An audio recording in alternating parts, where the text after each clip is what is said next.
Silverchair, Pure Massacre. That's what we're checking out for the first time on the channel today. And how did we arrive at this one, Samantha? This was a sponsored request from Thomas, so thank you so much for supporting the channel and making your first request. Thomas was pushed to get this sponsored video up because this group here from Australia was very influential for him. The album that was released in 1995, Frogstomp, was one of his favorites. And he said he really enjoys going back to the 90s and reliving some of the music that we're experiencing on the channel. It makes him feel like he's reliving it himself for the first time, which is what we love doing about this channel. We get to experience something new and exciting. You guys get to relive some old memories that maybe you've forgotten about, or just having those memories come back, those emotions flood through again can be so rewarding and enjoyable, right? Yeah, and we love hearing from you guys when that happens, right? Because, you know, we get to make the videos, but it's nice hearing your guys' interactions with our videos and how you guys feel about them. Yeah, so Thomas was, you know, like I said, getting us on the ball here with Silverchair. Don't know much about them other than they're from Australia, and this album here, Frogstomp, did really well in '95. Yeah, this song helped it get to #1 in Australia. Yeah, so we've done some Australian groups, but I don't think we've ever done any grunge from Australia, and maybe not even within this time period have we done a whole lot. So I'm interested to see what we're going to unpack here. Me too. Anything else you want to add, Sam, before we get started? No, I'm excited to get into it. All right, let's go with Silverchair.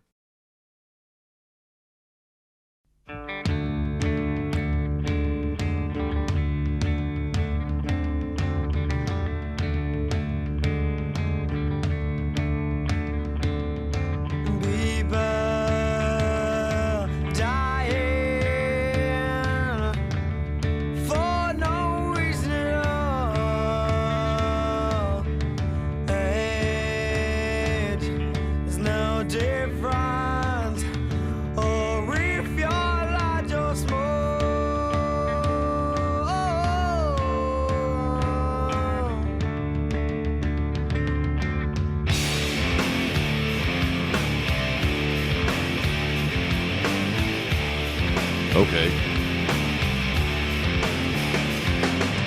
Family's been torn apart. Doesn't have to be this way. Some people just have no heart.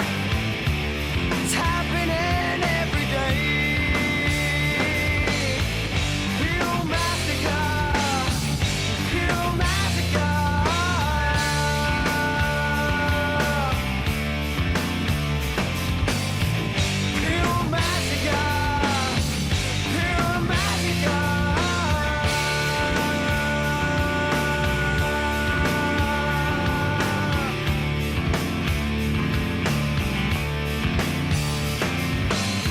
Machine guns bumping, hearts thumping, death is all around here.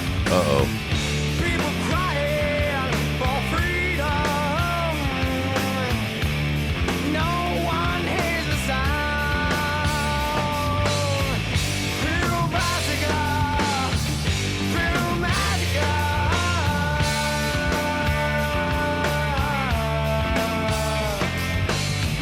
Pure massacre. Pure massacre.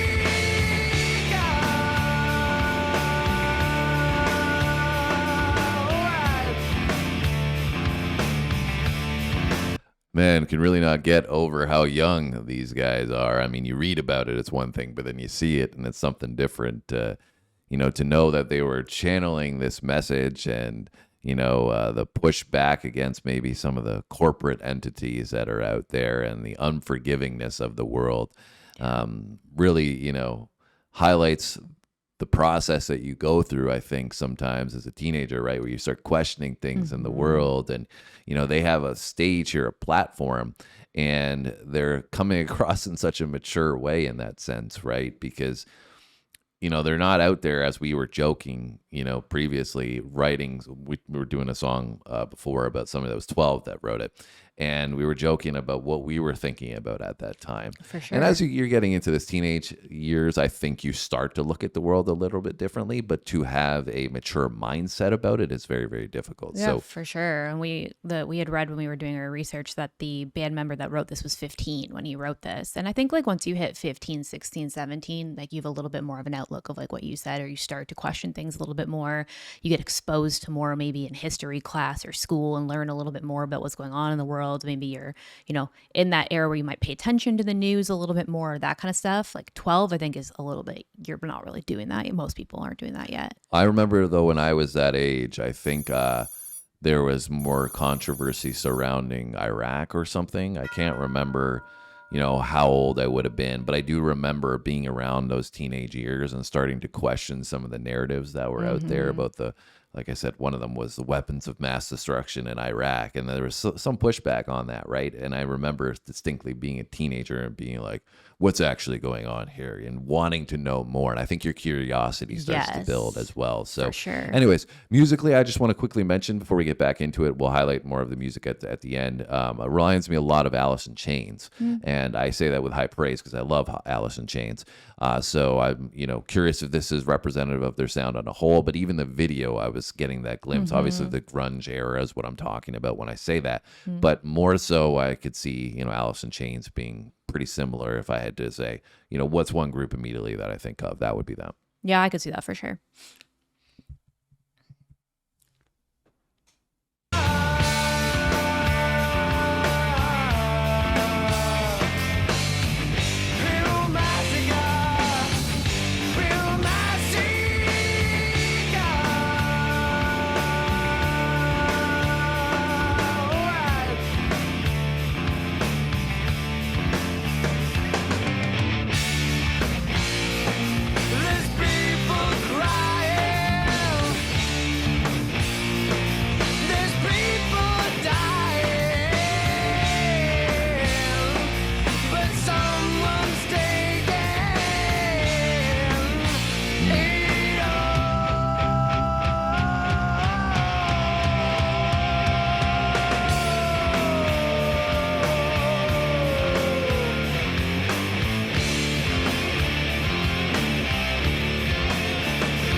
Pumping, heart stomping, death is all around.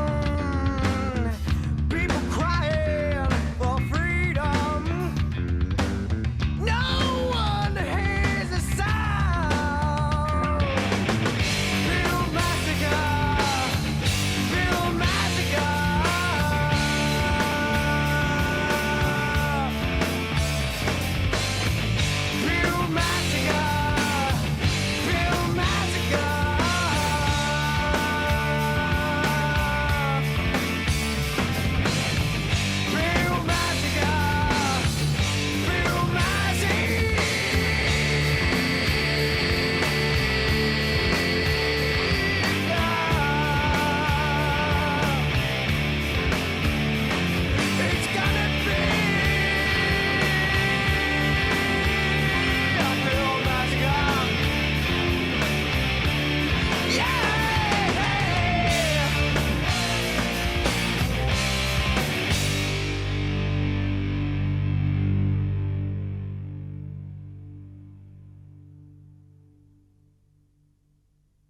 And Pure Massacre was definitely something that would get stuck in your head. Some songs that you listen to, the title doesn't always represent the song in terms of what you hear, and you could be confused from that sense. I feel like with this one, Pure Massacre, would be like, yeah, I know the song Pure Massacre. Would definitely be something that sticks in your head quite a bit.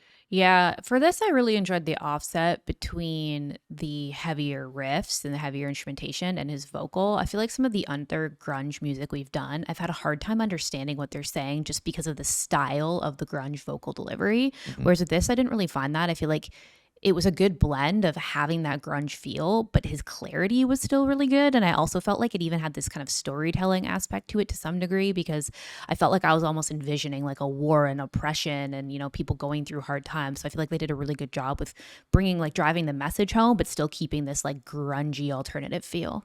Yeah, I think some of the other grunge stuff that we've done has been more personal issues or self-reflection, self-emotion experiencing Yeah. process that you're getting when you're listening to it. This has been a more politically charged, statement-orientated song, which maybe you're pointing out does go well with that type of sound because it's a little more raw, it's a little more gritty, it's a little more hard-hitting. Yeah. So when you apply a message to that, it can really stand out. So, you know, obviously they were super talented at that young age, really amazing to see, you know, whether it was, you know, released a long time ago in 1995 or today, when you see young people pursuing something with talent, it really is invigorating because it lets us all know what we're capable of. And I love to see young people pursuing their dreams. So I don't know how well they did, you know, in the future aspects of their career, whether they remain successful, but they obviously did well with this one and with Frogstomp. So I can totally see why, and I can see why Thomas was loving this song and loving the album if it's anything like this song. Yeah, for sure. And like you said earlier, it's cool to see something from this part of the world in Australia at this time period, because I don't think we'd really gotten into much of that yet. So Agreed. Yeah. yeah, I And really enjoyed it. So thanks for the requests. let us know where you're from, if you're from Australia. I think they were from New South Wales is where they originated in the early 90s. So let us know if you were hearing this one or this brought you back, as I said in the beginning, to some memories. We love reading those stories and hearing about them. So drop it down low in the comments section. Thanks so much, Thomas. Thanks for everybody that's coming through to hang with us today. Make sure you do so on our next video, and have a great one. Thanks for watching, guys. See you next time.